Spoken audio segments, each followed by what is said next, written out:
All right, guys, we have a special guest with us, a new home sales rep. We're going to go ahead and ask him a few tough questions here, and then we're going to have a regular conversation. I'm excited to have Mario here for the first time. If you want to go ahead and introduce yourself, and then we'll jump right into the topics, okay? Awesome. Thank you, Giovanni. Good evening, guys. My name is Mario Martinez. I'm in the new home industry. Been doing this for the past 24 years, a couple of months ago, and I love my career and I love what I do. Awesome. Okay, so I have a few questions that a few topics that I want to go over with you, right? And the first one that I wanted to start with is representation and advocacy. So there's a lot of realtors. I just pretty much pulled up stats just in general, right? This is not laying on you or not. And if you do feel like it is you, feel free to talk openly, right? There's a lot of realtors that feel like even though that they come in for representation, the builder ends up doing the most, meaning that they try to take over the deal and negotiate it. Should it be that way? Should they let the builder sales rep kind of lead the presentation, lead the contract as well? Or should it be just like a regular negotiation back and forth, like on regular sales?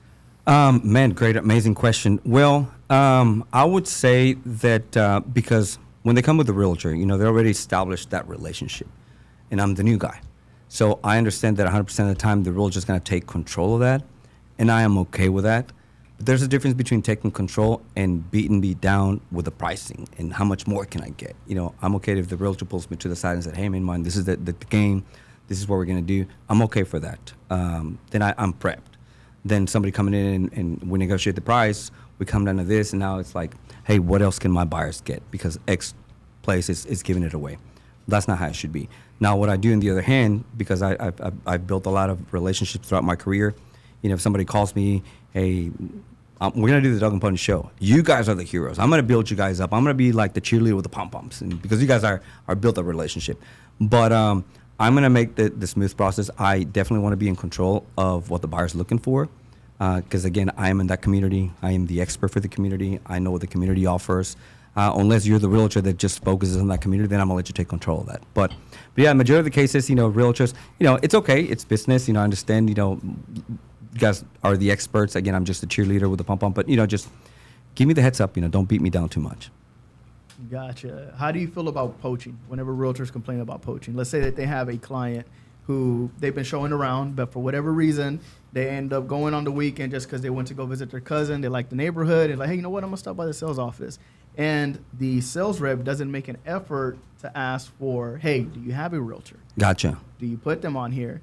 I feel like there's a lot of realtors that, especially right now where everybody's hungry for a deal, and they end up being like, you know what? Oh, well, the sales rep wasn't doing the best interest for the client because now the client doesn't necessarily have representation either. And they didn't make a push to ask those questions if there was a realtor that was already working with them, not necessarily that day in particular, right?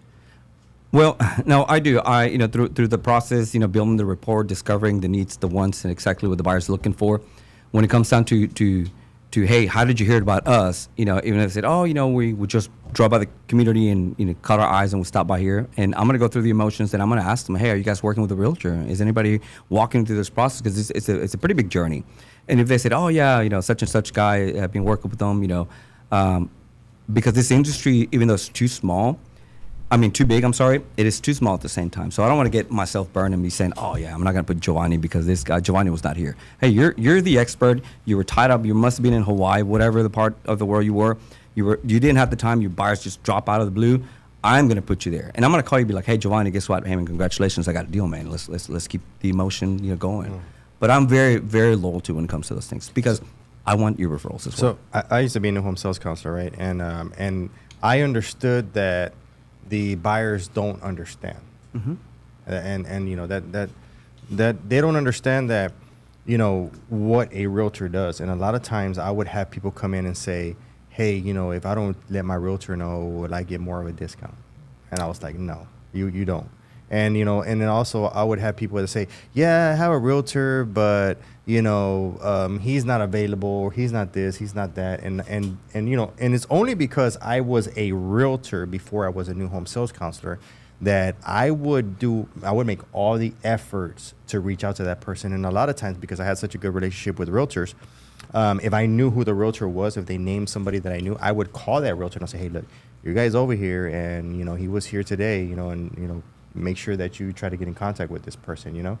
And I just, I would like to, I would educate the buyer, and let them know, hey, look, this, getting rid of your realtor, not putting your realtor in a deal, not, doing that, it's not going to help you at all. Correct. It doesn't matter. It's not like it's going to affect the deal or get a better discount. It's not. It comes from a different pool. But no, setting those expectations with your buyer. Hey, it's okay. Just let me know where you are.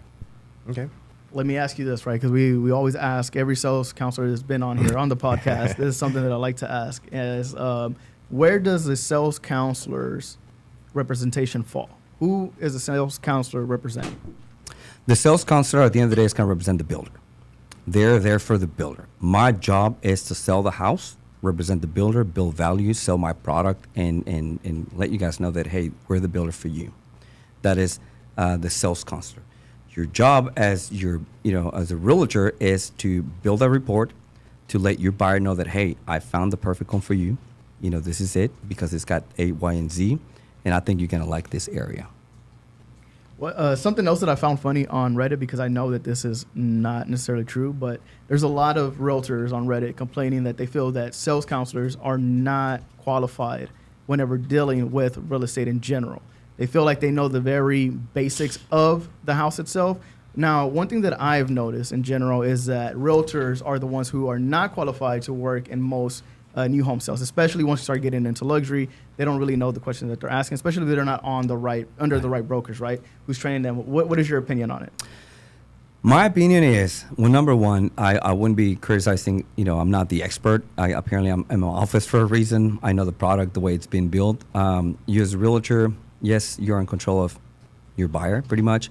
But honestly, let me do my job, in my opinion. And I don't want to, because this may open up a kind of worm.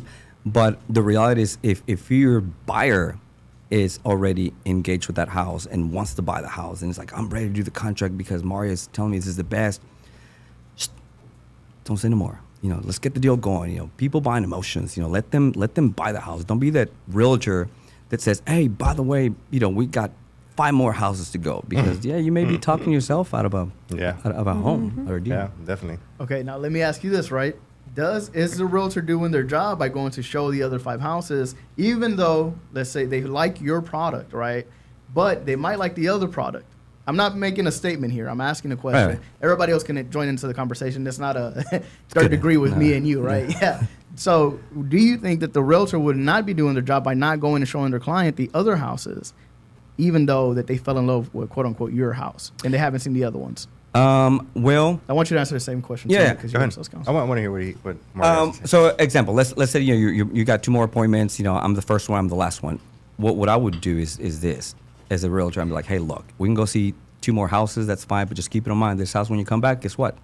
It's gonna be sold, and it happens in the majority of the times. It depends on the salesperson. I always use that. Hey, you can go see 2 more homes. What is it that you don't like about my houses? Hey, just keep it in mind. By the time you come back, this house may be gone, and it's okay. I give my opinion. If your buyer likes it, just seal the deal. Yeah. Yes. And that's what I'm saying is and that's what I tell all my realtors, right? I say, you shouldn't be showing 100 houses. You shouldn't be showing too many houses. And the thing is this, if a buyer comes out and sees a home, right, and absolutely loves it, contract them on it. Yeah. Sell it to him.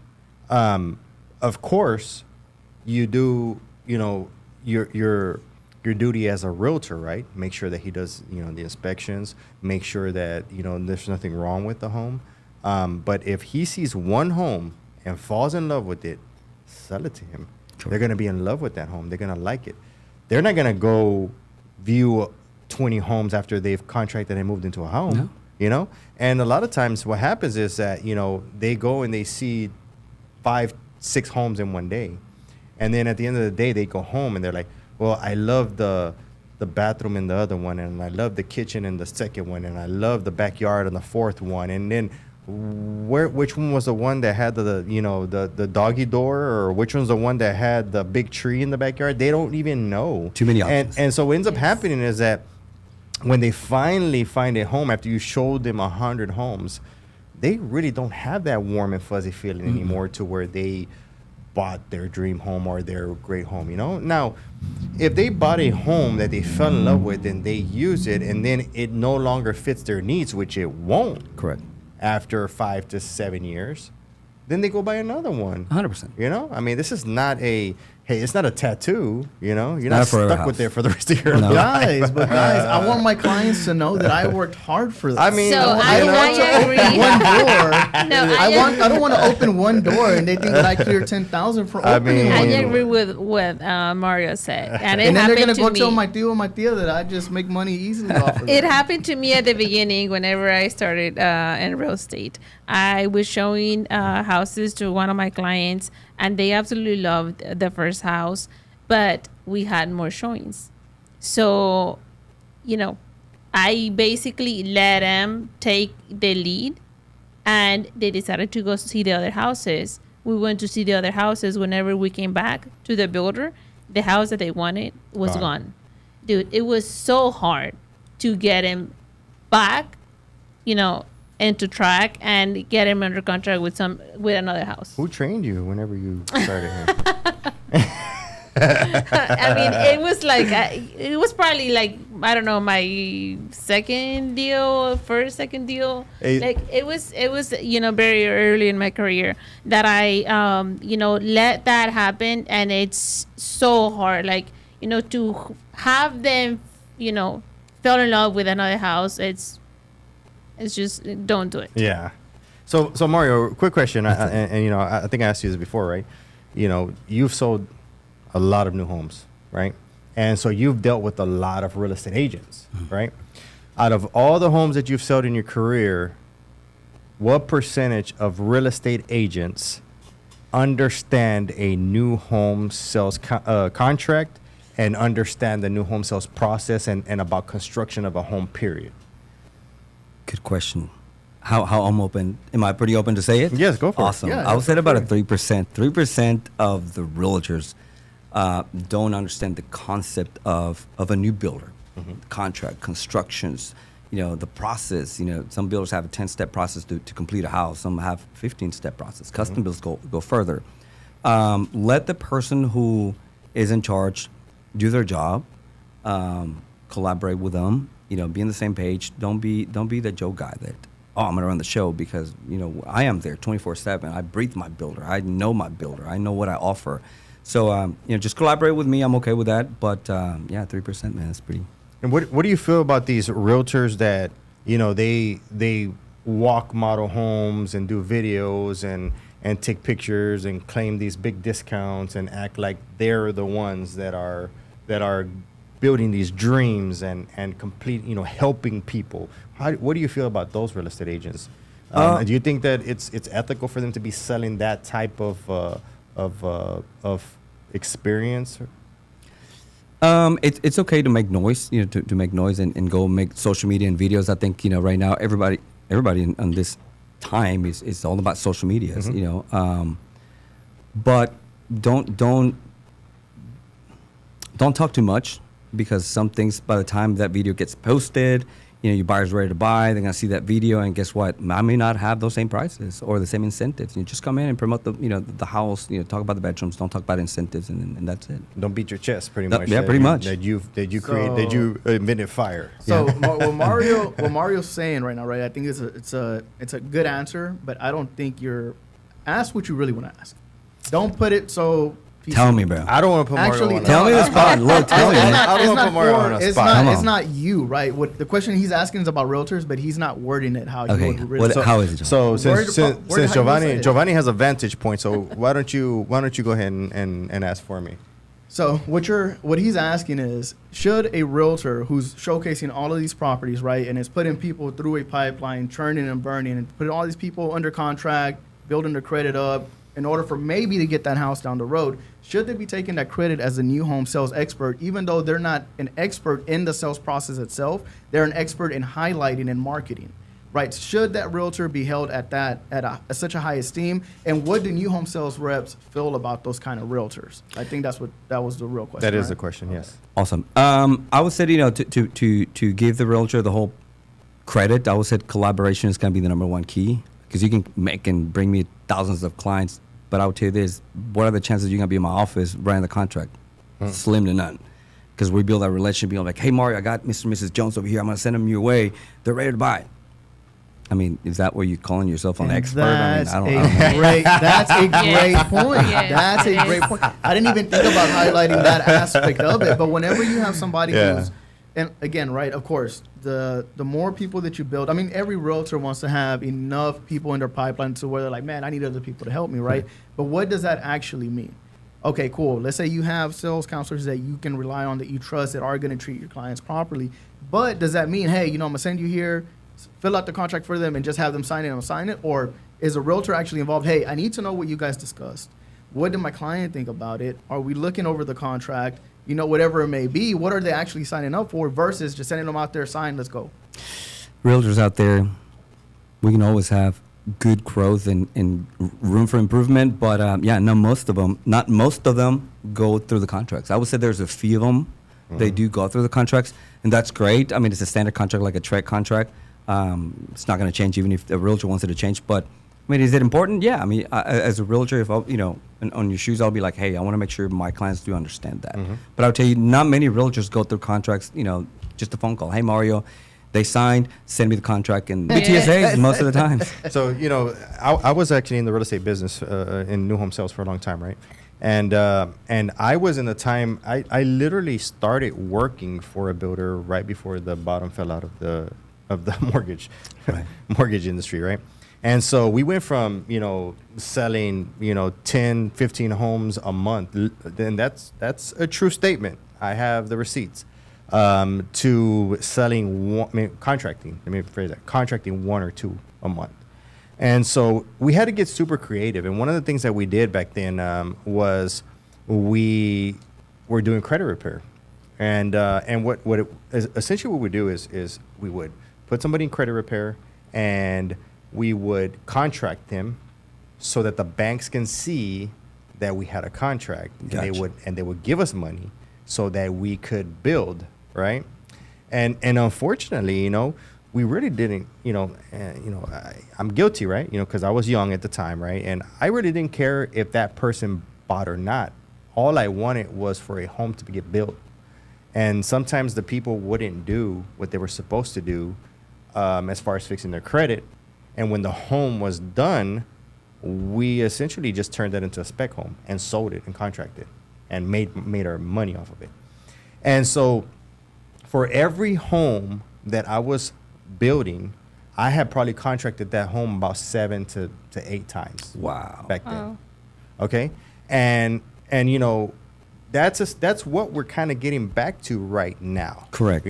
So the thing is that when you see a realtor that's like, oh my God, I helped these people, and these poor people are all freaked out in front of a title company logo, and the person's doing this and popping bottles and jumping in a sports car, it's like, okay, like bro, did you really help that person? How many? And if you did, right, how many did you burn? How you say churn and burn? How many did you churn and burn? Right? To get to that one person, I said, let's show some humility around here and show some profession, and let's do our job. What did you do? It goes back to what you said. Did you really do anything? You called and say, hey man, this guy's showing up. Contract them and put them on credit repair and do what you got to do. And it's like, all right, it's just the industry is just taking a really dark turn right now, and I just can't wait for it to end. So we can get back to business. So going back to touch on what you just talked about, right? If let's say I don't necessarily want to talk about it from the consumer side because this is a real estate base for the realtors, yes. Right? So if we're going back to that. Now, let's say that that's not the realtor's intention.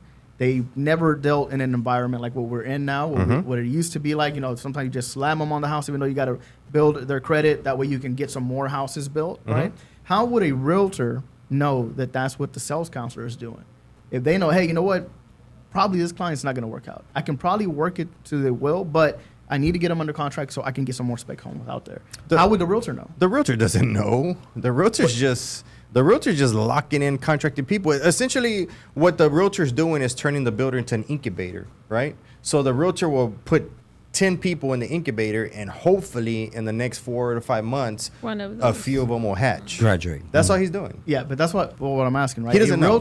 A realtor that cares, how would they know? How can they bypass that happening and actually get the client in the house that they promised or told them this is a game plan to get into that house? The only person that can tell him is the loan officer. The loan officer can let them know how long it's going to take for that person's credit to turn around because they put it into a simulator. Okay, and if a credit repairer is saying, hey, he can buy this home in 4 months when it's done. If he, right, and there goes the big if he or she, right? If she or he pays down a $1,500 credit card, pays this off, pays that off. Now, if they start saying something crazy like, oh, they got to pay this $20,000 credit card off. They got to pay off this $50,000 car payment. If they start talking like not gonna that, happen. yeah. And honestly, that's just even, and I don't even want to say like, okay, that realtor is going to know automatically. No, it comes with time. It comes with experience. It comes with just, it just comes with a lot of experience. And just, unfortunately, there's just not a lot of people that have it. And you know what? Anybody who's been in the real estate business for the last 3, maybe even 5 years doesn't have that experience because he hasn't been tried and tested for it. It's not, anybody. I mean, and you've seen it. I mean, where are they? Where are the realtors at? Where are the bottle poppers? Where are the freaking, where are they at? They're nowhere. And sometimes it's not even necessarily experience. Sometimes it's also the connections that you have. For example, I have a lender, right, that I send all of my buyers through. Even though if I know that they're going to buy a new home and they're not going to use that lender, me and that lender have an understanding that, hey, you know what? I need you to do the work on this client, get them pre-approved, or tell me what they need to do to get pre-approved. Right. And even though they're not going to buy with you, right, because they're going to go to new construction, but I need to know, I need you to be honest with me. That way, whenever I do take them to new construction, they're not just hyping them up and getting them under contract for no reason.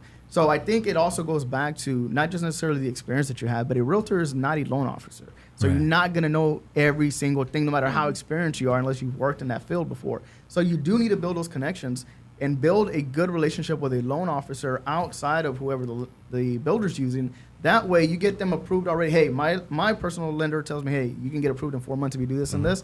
If I take you to new homes construction and they tell you the same thing, awesome. Yeah, more than likely we'll be able to do this. 100%. And not just 100%. throwing them and slamming them down on something that you don't even know who's doing the back end. Let's go to the cheeseman side of the. Oh my God, what is it? I'm ready.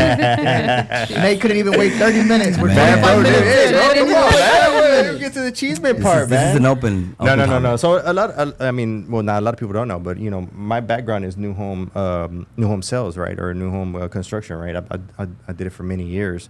My wife did it for many years. I even got Vic into it, for a while. One of my cousin's husband, and I mean, just everybody has been in new home sales. I mean, this is what we do. And I was in new home sales with a few, pretty big, well-known Big hitters. builders right now. I mean, the owners. Literally, we talk, every other month or so, and just kind of catch up and stuff. Some of the owners of these new homes, right? Builders. The reason I left new home sales was because I became disillusioned, right? Because it turned, it was what I had left, auto finance for, right? I left it because of the, for lack of better words, the good old boy mentality, right? Where if you weren't related to anybody who owned the place, or if you weren't, the right color, for lack of better words, you were never going to amount to anything, and I saw it over and over happen, Still happening. Yeah. And so when I got into new home sales, I thought that, it was different, right? Because I essentially was, I made a lot of money, and I literally, broke barriers, I sold in every neighborhood. I sold in the Hispanic neighborhood, in the neighborhood that was, diverse and higher end. I mean, I was everywhere, And so when I finally hit the ceiling, so to speak, right, where I wouldn't go any further, I was shocked to know that it was only because I don't want to say I don't know if it was my race. I don't know if it was because of my ethnicity. I don't know what it was, but essentially, I never went any further, and so I left the business.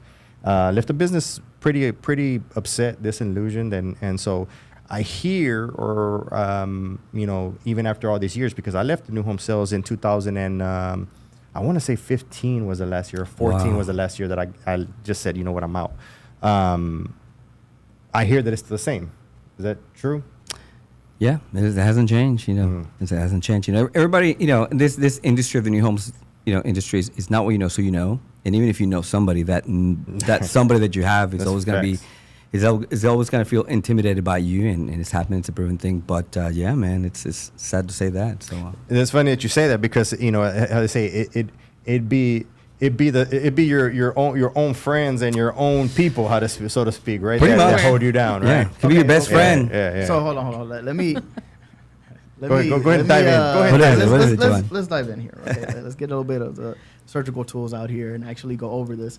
Only reason why I give this pushback every time I hear the story that Nate says, right? I'm not saying it's a story or his experience, right? I don't want to calling me a liar. Yeah, no, it's Men's Mental Health Month, so it's your experience. It's your that's truth. my truth. It's your truth. Nate's truth, right? So let's talk about Nate's truth, with it being the racial aspect behind it. I have a very hard time believing. Again, I've never been in that field, so I don't know.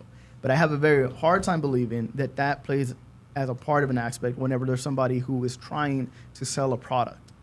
As long as the product is moving, why would they sandbag themselves by saying, oh, you know what, you're too brown, which of course Nate's not. He's white with freaking green eyes. So, I mean, handsome, you can't get more white than super Nate. handsome. Yeah. So, I mean, that's what I was saying.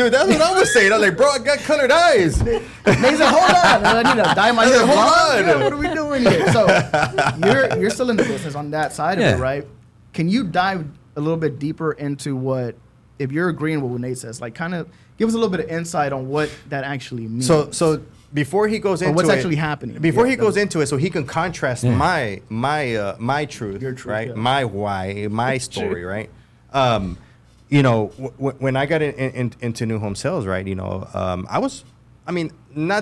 want to, Are we gonna start a heat too? I don't want to toot my own horn, bro, but I was really good at what I did.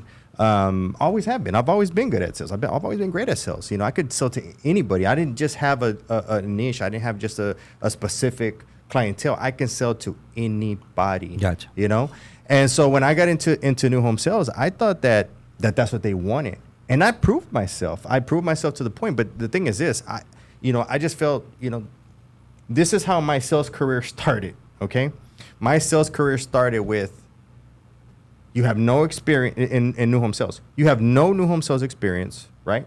You don't have a degree, right? You cannot, we don't usually hire these people, anybody with no degrees or new home sales, right? And that's Perry Homes, by the way. I'm gonna throw Perry Homes under the bridge. Very normal. And so the thing is, and I have an awesome product. Look, listen, this is the thing. I was recommended 2 times to Perry Homes, and they called me in for an interview. And just to treat me like that, So they wanted what type of degree? I have no idea. I don't know what type of degree you need for what they wanted to do to sell new homes. What were you applying for? No, sales. It was sales counselor? Sales consultant. Right, get it right. So the thing is this: whenever I finally got a break in new home sales, same thing. They literally hired me and said, there is a neighborhood. It's not doing good. We feel like we can pull in Hispanic buyers, right? And we want you to get them. And I was like, okay. I said, I'll get buyers, all right? Not Hispanic I don't buyers. care what the buyer looks like. I'm going to do it. Sat in there, sure enough, filled up the neighborhood with all types of people, okay? Diversified. Not just Hispanic buyers, right? Did great. They said, hey, you're doing really good. We're going to open a new community for you. We feel like this area is tough, but there's enough Hispanic buyers for you to be able to sell it out. Once again, I'm like, look. So you're the closer. Yes, That what they needed you. Pretty much. So I said, you know what, man? I said, I'm not interested in that. I said, as a matter of fact, you have a community that I want. 100%. And I think I've earned it. Correct. Been, salesman of the month, all that good stuff, the whole thing, They wouldn't give it to me. They wanted to send me to all the, crappy areas, right? So I left and I went to another builder. This other builder, same thing. They when I went in, I already kind of had a reputation at the time. I had already been doing it for about I was going on my 4th year. They gave me more of a, yeah, come on in. We want you. We heard about you. Such and such came from that company, says you're this and that, whatever. They gave me a community, right? And they were always second guessing my sales tactics at that community, that they didn't feel like my sales tactics were for that community. And I said, sure they are. I said, we're on Wilson Road and Beltway 8. Wow. And they were like, oh, no, this is supposed to be exclusive. I said, yeah, exclusively for people that live on Wilson Road and Beltway 8, right? And so, they were always, they never gave me budgeting money. They never gave me anything. I succeeded there and was fighting them the whole time. Finally, I got some recognition that I thought I had gotten, right? Well, I mean, when you're running ads on Listen, Pepito and Raul no, Reyes, that's not Right. true. That's not true. Hey, Hey, but that's not true. But I'll play it, but Angel Basulto used to live across the freeway there, by the way. So, anyways, so the thing is this. Finally, I got recognition from a person that came from Castle Rock. Said, hey, we're gonna start our own company. Yada yada yada. Come over here. We're gonna let's do this. And it's the same thing. I went over there, used me for whatever he needed to, and never had plans for me to come up. And then the thing about it was that I didn't know this, but my sales managers were sandbagging me because they didn't want me to, they didn't want to look, oh crap, this guy could essentially do my job. Phenomenal, right? It And happens so normal, man. They were just, and it's like, okay, they would come and tell me things like, hey, you're never in your office. I go, yeah, I'm never in my office. I'm out there getting clients right now. Awesome. You can't, I'm not going to sit here. They're not coming here, right? And so, I ran into a lot of that. A lot of people just like we were saying, right? They bring in people. They were always hiring somebody from somewhere else that fit their model, right? All the Aggies. Yes, exactly. And I was literally training these people on sales. And I literally had some guy came in with a book and was reading the book to me. I'm like, bro, get that book out of my face, bro. I said, I'm not reading, and I wouldn't read the book. I'm not gonna read it. I don't need it. I'm already making money. You gave me you gave me the sales that you want. I did it. You gave me the volume you wanted. I did it. You told me to close out in this time. I did it. Now what? When I actually got fired from a builder. They have built the first 3 homes in the neighborhood, which is super tough to sell a home that doesn't exist when you're out of trailer, right? The first 3 homes, I had them contracted, and I had closed the first house without the occupancy certificate. And they got so irate, and they didn't really fire me. They really just talked really bad to me, and I left.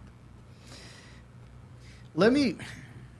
I ask feel you your this, pain, right? bro, because I've been there. Isn't that just corporate life, though? No, these are not corporate companies. These are all startup companies. If we were working for like D.R. Horton, Lennar, maybe even KB, right? Those are corporate. They don't know what one person is doing or the other. They're just kind of just falling in line. So you're talking more about like boutique builders? I mean, like I knew the owner of the company. I knew some of the partners in the company.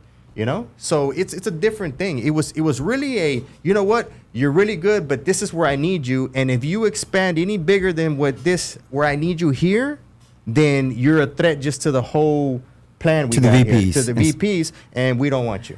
Well, that's what I mean by corporate. That's not Isn't corporate. that what corporate life is, right? Everybody else, it's a dog eat dog world, right? So it's like you can't outshine your boss until he's already losing. Now it's time for you to go over there and take up his position. But if he's still shining, you can't outshine your boss. That's what corporate life is, from my understanding. Well, the thing is that I outshined my bosses. I think that's a problem. But That's what I'm saying. no. If somebody outshines my sales managers, I'm replacing them. You know what I'm saying? Here, and the thing is that they wouldn't replace them with me because I didn't graduate from A&M. Because I wasn't, like I said, once again, that's the only thing that I could come up with, right? Because everybody that's in those positions is the right color. and it is what it is. That's my truth, right? Like you said. Now that was 2015, 2014. I don't know what's happening now. That's why I'm gonna let. It still hasn't changed. I said not too long ago I had an interview with. Actually, they reached out to me. I'm not going to mention the company's name, but it's pretty big. I'll get heated up and I'll mention it. But they reached out to me. Had a phone. Minutes, yeah. Yeah, real quick. I reached out to me. Had a phone interview. Great second phone interview with the same sales manager. Reached out to me. Asked me to go and make go check out a community on Lake Conroe. K-Hub, by the way, offers an amazing product. So, yeah. So they asked me to go in and go check out this community. So, great. They asked me, hey, how can we get this community that is a little struggling to get them up and going? I said, look, what do you guys do for marketing? Because I'm a big believer in marketing. So I came up with some ideas, how to think a phone interview. And it was great. Then my third real interview in person, they asked me to come and meet with them, right? So I did. I drove all the way down to somewhere in New Caney. And I met with that person, your sales manager, the other person who was there, who I'd spoken to over the phone, and a third person was there, which I didn't know I was going to be interviewing with 3 people. So long story short, my interview went great. They asked me any questions, and I thought I had the deal, right? And that person who I guess must have been a VP or super mayor, director, regional director, said, so any questions, Mario? I said, well, how soon are you guys looking to hire? Because this person's telling me you guys need somebody yesterday. And he said, very, very soon. I said, okay. I said, well, let me ask you this. Based on our interview today, was I able to meet and exceed the expectations that you're looking for that sales candidate? And this person's, looked at me and she turned around, and that person who reached out to me, she said, yes for me. The other salesperson or sales manager said, yes for me. So the lady that I guess, it's good to be very successful because success follows successful people, looked at me and she said, well, it's not for me. It's not going to be okay for me. And I said, well, I'm going to take that as a compliment. Can you tell me why? She goes, well, number one, you need some sales therapy. I'm like, what? Some sales therapy. I'm like, okay. And number two, too arrogant. I'm like, arrogant? In my life, I've been arrogant. I'm the most humble Mexican you'll ever meet in your life. And I said, okay. She said, yeah, not to me. And it's okay to hire the yes man. Mm-hmm. People want the yes man. Well, yeah. I'm not the yes man. I'm good at what I do. And I said, well, thank you. I'll take that as a compliment. I said, well, number one, let me clear these 2 things. I said, first of all, don't confuse arrogance with confidence.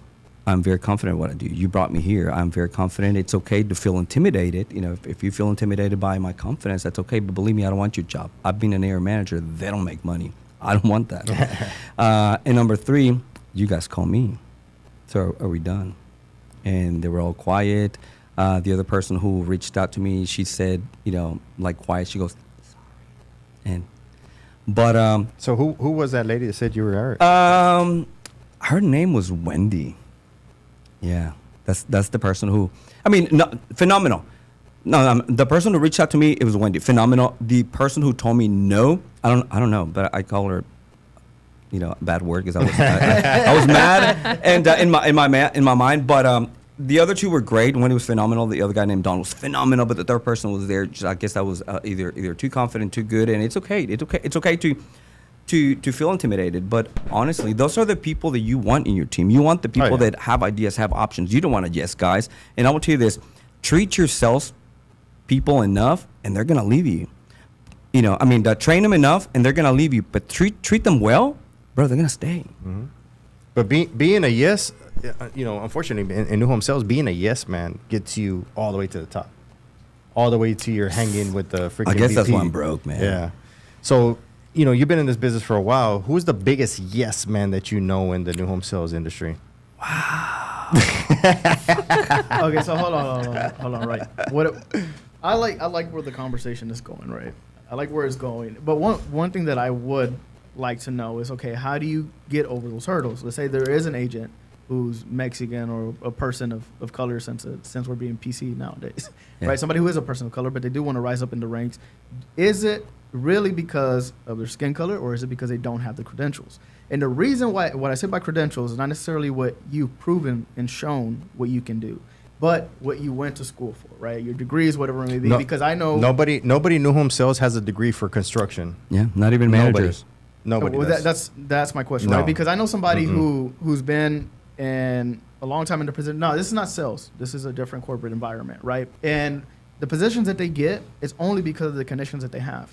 They are not supposed to get those type of positions because they don't have the credentials. They're not so architects. anytime that they try to get a job outside of a recommendation, they can't qualify for it because they don't have the credentials for it, right? They didn't go to school for it, but they do stay with a job because they have people who refer them, Right. and they outbeat other people who do have credentials for that position, and they just, but they didn't go to school for it. So what I'm asking is it the same thing within the new sales rep? Is it because you just didn't go to school for whatever degree they're looking for, or really is it because we're in the 1970s and color matters? No, I would say that in this industry, it's not what you know. So yes, you could be recommended. Some people are gonna just bring you, no problem, no interviews. I've always been recruited, so I don't even know how to do an interview, But the ones that I've done, it's either too powerful that they tell me no, even though they've looked at for me. But the ones that I've been recommended, I'm gonna say that I feel thankful and blessed that I've been hired. The ones that I haven't, I don't know if the sales guy comes up and they're like, oh my God, this guy's too good, he's gonna take my job. And honestly, I don't want that. I just want to make I just want, you can keep the full pie. I just want the crumbs of the pie, man. But yeah, I mean, it's not what you know, it's who you know. Now, you can be the best. Like Nate said, your referral, this guy likes you, but this other guy's gonna feel that you're gonna take his job. Yeah, they're not gonna hire you. And I've been in those shoes, and I've been in communities that because of my ethnicity, I'm Mexican, you're gonna be great here. Hey, you know what? I think I deserve it. I think I put me in this community. I think, you should take care of me. Take care of me and I will stay forever. Yeah.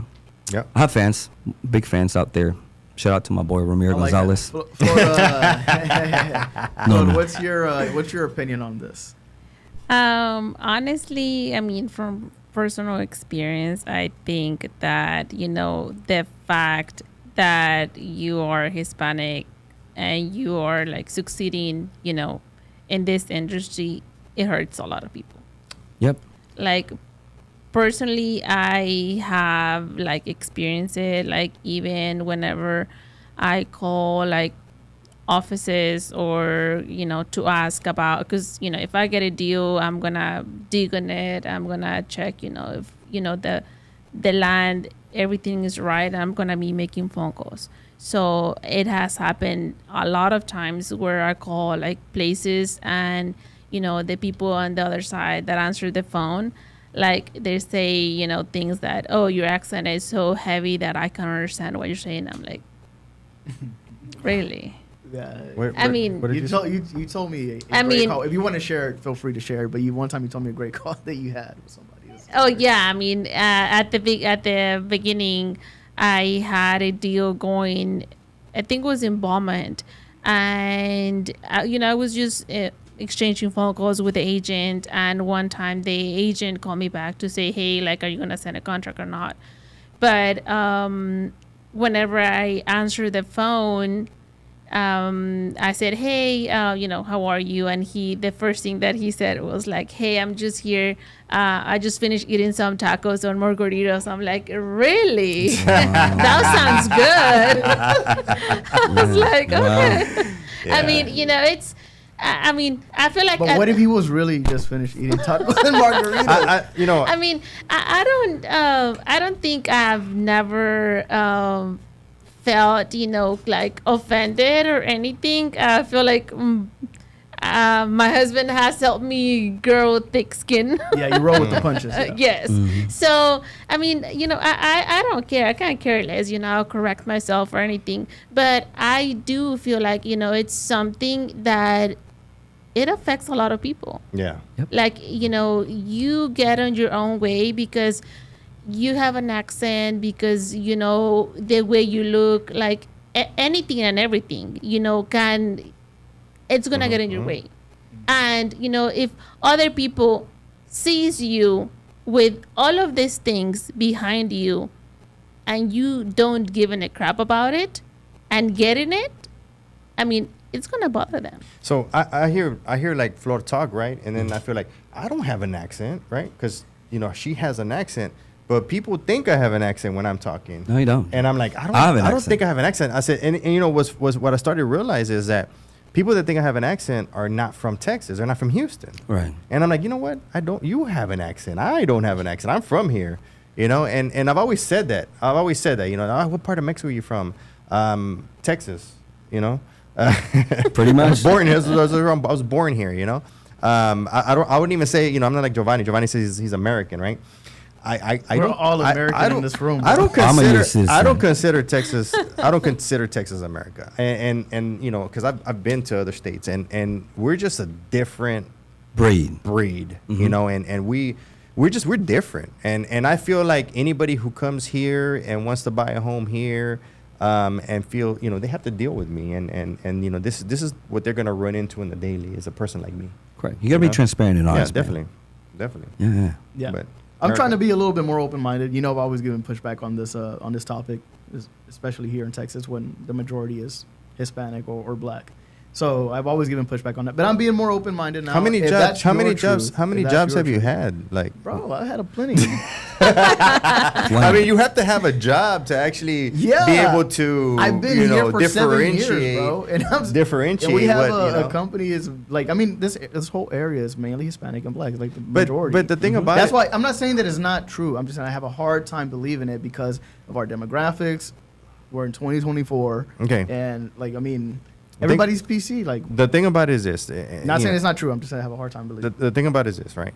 You know, right now you see more Hispanic or, you know, Latino, Spanish-speaking realtors, Correct. and new home sales counselors.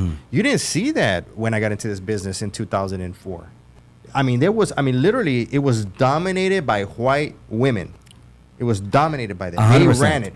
I mean, dude, imagine trying to write a contract with a Karen, bro.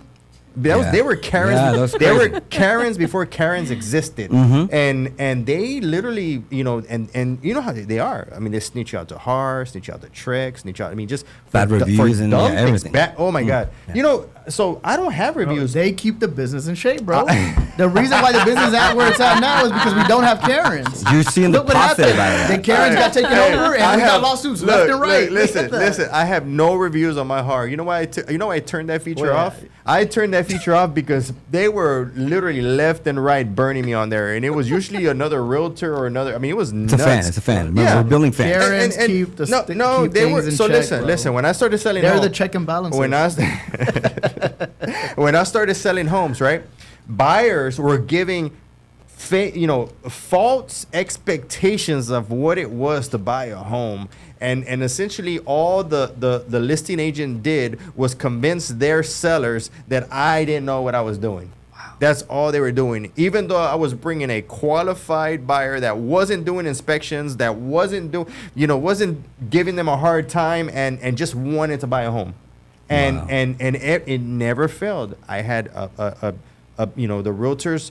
I've had the realtors, sellers who would talk bad to me, you know, and say things about me, you know, and it's like report me to Har, you know, for dumb. You know, if somebody reports you to Trick, do you know that's like a 6-month process? Wow. No matter if it's a valid, a valid issue. They have to look at it, and 6 months later, you'll get a letter. Trek found that he did not do anything that violated his ethics, laws, et cetera, et cetera, et cetera, et cetera, et cetera, and boom, and it's a done deal. But there were people, literally, that were attacking me because the realtor got mad for me for some reason, but it was nothing that was unethical or nothing that was illegal. I was just really good at what I did. That's it. Yeah, take that as a compliment, man. I know. Yeah. I remember one day one person told me, "Man, I don't know if I should call you bad or you're rude, but man, you're so good you can sell ice to an Eskimo." And I'm like, "Hey, thanks, man." And I took it as a compliment, but he was mad. But one of the things, I've only been doing this podcast and been doing content since when did I start doing this? Last year. Was it last year? Beginning of the year. Beginning of the year, right? I haven't been doing this long. Why haven't I been doing this long? Why haven't I done, put videos out and content and stuff? Because for the last 20 years in my freaking career, I've had to, be in the shadows, right? Like, I don't want to say anything because they're going to turn it on me. I don't want to say anything because they're going to put Har's attorney on me. I don't want to say anything because Remax is going to send me their attorney, And now I don't care. Now I make enough money. I'll play with them. I'll get my attorneys, Actually, I have a really good attorney. So. I don't care. We do whatever. Bring I it. don't know, bro. All I know is Karen's 2024 fix the real estate industry. Start reporting these terrible realtors. Get their license revoked. Get out of here. Karen's Listen to this 2024. guy, dude. He likes Man. it. We need to fix this real estate industry. Hey, report the realtor and their broker. That's wild, dude. Man. All right, Flor, Karen and our Lionsgate Realty. What do you? Mexican Karen. Mexican Karina. No, No. I'm gonna be your Karen. Karina. Yeah, man, that's terrible. Hey, is Ramiro gonna show up or not? I think man, I'm he's waiting for him, man. Let's invite him. Let's talk about Bro. this. Invite him one of these days. All I think right. he'll love this. Or are we waiting for somebody? I was we got, looking out. Yeah, we got about 6-7 minutes. Awesome, man. Cool. All right, guys. Well, this was a great podcast, Mario. Thank you so much. No, for thank you coming guys out. for having me. We're gonna go ahead and exit. I want you to go ahead and exit. Let everybody know where they can find you, social media, and also where you're at right now for your build. Gotcha. All right, guys. Yes. I am right now. Can I mention the name of the builder? Yes, Yeah. definitely. All right, definitely, I am definitely. with Hitstermaker Homes, amazing builder, one of the oldest, actually, if not the oldest builder in Texas since 1949 from Dallas, Houston, expand San Antonio, amazing. Come check me out. I'm in Katy community called Santera. You can find me at Facebook, Instagram, TikTok, LinkedIn, and MySpace as Mario A. Martinez. You'll see myself. You'll see probably my wife in it. So I just click follow and yeah, thank you guys for having me. Did you say MySpace? Yeah, I still got it, man. Really? Yeah, bro. Oh, geez. MySpace? Nobody knows what Does MySpace it still is. function? You can No, still it get on there? glitches. It glitches. It never updated the software. Okay. Yeah, but I it's there. Yeah, my I'll send you a screenshot of my old MySpace where you can put the music in. Oh. Yes. That's I awesome. mean, 44 years old. I mean, still looking handsome. But thank you. Awesome. Well, go ahead and drop your MySpace too. I don't have MySpace. This is Flor Velasquez with Lionsgate Realty. You can find me on all my social media as Flor Velasquez Realtor. We'll see you next Wednesday. Yeah. So before I go out, I don't do sales much anymore. Like I don't contract or stuff like that. But I did walk a History Maker Homes, and actually it's a pretty good product. I think it's kind of up there. I think it's probably surpassed the way Perry Homes used to build their home back in the days whenever it was run by somebody else. But yeah, so yeah, I want to also take this time to announce that I'm going to come out of retirement and I'm going to start marketing and doing new home sales. And I'm going to show people, I want to show my realtors how to do it the right way. So me and Vic have a business plan together to start getting out there with new home sales and starting to rattle some cages and hopefully we can get rid of some of these sales managers that that no longer belong in new home sales and get rid of these sales counselors, get them back to selling furniture at Bell Furniture. Right? Oh yeah, let's go. Yeah, So- and if you don't want your sales counselor all up in the videos, dancing back and forth, talking on them, and you actually want to work and not just be rippers and runners, Lionsgate Realty is the home for you. Let's come make some videos over here. So, yeah, what did Shook say in that one? So I was trying to- I don't know. if you don't want anybody I dancing should've in your worn video, my red suit should have today, worn your bro. Shook Should've nicer, worn my bro. red suit today. So the thing is that a lot of people don't know this, but Lionsgate Realty was founded by new home sales counselors, and we founded it, and a lot of the people that work in Lionsgate Realty actually come from new home sales, and we started doing this because we didn't like that we were being treated by new home sales, and we became the new home sales experts, and that's essentially what we are, so if you want, you can find me at Better Call Nate on all social media outlets. And don't forget to go to Lionsgate Realty's YouTube channel and watch the He Is HTX videos. There's some great videos out there. It's for men's mental health this month, and there's a lot of great stories, man. I got choked up a little bit, watching a few of them. But also, if you want to come in and do your interview, just let us know, and we'll definitely put you down. Awesome. Yeah, it's definitely a sight to see a bunch of Mexican men giving their putting their emotions out there. There's other races, bro. Why is it not just Mexicans? Who have we had on there? Come on, dude. With me and Cam, we make one black person. We make one black person. All right, guys. I'm Giovanni Frank, your gracious host here at HBR Houston Business and Real Estate. Again, we are live every Wednesday at 7 o'clock. If you are a local business owner in the Houston area or somebody within the real estate industry, you want to sit down here and talk openly, feel more than freely to reach out to me. Our information is down in the description below. And you can find me on Instagram as Giovanni_Frank. everywhere else as well.